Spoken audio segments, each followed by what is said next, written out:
আসেন বন্ধুরা, আপনারা যারা খামার করেন কম বেশি, ঠিক আছে, বিদেশে হোক দেশে হোক, ঠিক আছে, এখন এদের বর্তমান দিন যাচ্ছে আর খাবারের যে দাম বাড়তেছে, ঠিক আছে, তা তো হাঁস মুরগি পুষ্টি গেলেই এক প্রকার দিয়ালে পিঠ থেকে যাচ্ছে, ঠিক আছে। লাভ থাকে, সীমিত লাভ থাকে, কিন্তু আপনি যদি একটু পরিশ্রম করতে পারেন, ঠিক আছে, তা একটু পরিশ্রম করলে মনে করেন যে আপনার কিছুটা হলেও খাবার খরচ কমবে, ঠিক আছে। এই যে দেখেন, ছোটোবেলা থেকে আমি একটা অভ্যেস করাইছি হাঁস মুরগিদের। এই যে দেখেন, কলা গাছ, ঠিক আছে, এই কলা গাছ আপনি ছোট ছোট করে কাইটে আপনি খাওয়াইতে পারেন। দেখেন আমার হাঁস মুরগিগুলো কীভাবে খায় এই কলা গাছ।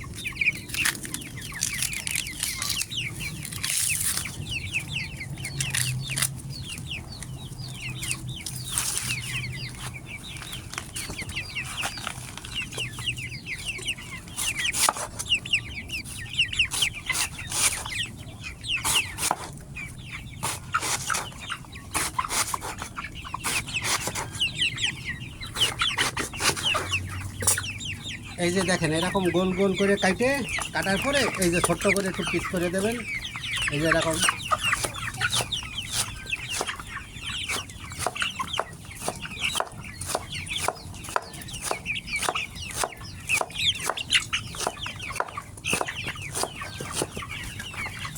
এই যে দেখেন এরকম করে, ঠিক আছে, এরকম করে দিলে এই যে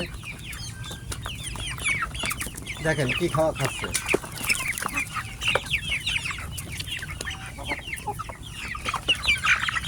যদি আপনারা এমন করে খাওয়ান, ঠিক আছে, তাহলে অন্তত খাওয়া খরচ 2-5% কমলেও কমবে, ঠিক আছে।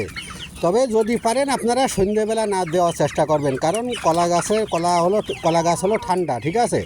দেখা যাচ্ছে ঠান্ডা লেগে যাইতে পারে, একটা সমস্যা পরবর্তীতে, ঠিক আছে। আপনারা যদি ফ্রি থাকেন, সকালবেলা খাওয়াইলেন, সকাল থেকে দুপুর পর্যন্ত দিলেন 2-1 বার কলা গাছ কাটে, এবং রাত্রিবেলা অবশ্যই মুরগিরে শুকনা খাবার খাওয়াইতে হবে। এটা সবারই মনে রাখতে হবে এবং মনে রাখবেন। এই দেখেন, নেই, শেষ, দেখছেন, এই যে শেষ হয়ে গেছে। হাঁস মুরগি আপনি যাদেরই খাওয়াতে চান খাওয়াতে পারবেন, সমস্যা নেই। ওকে, তাহলে ভালো থাকেন সবাই। আসসালামু আলাইকুম।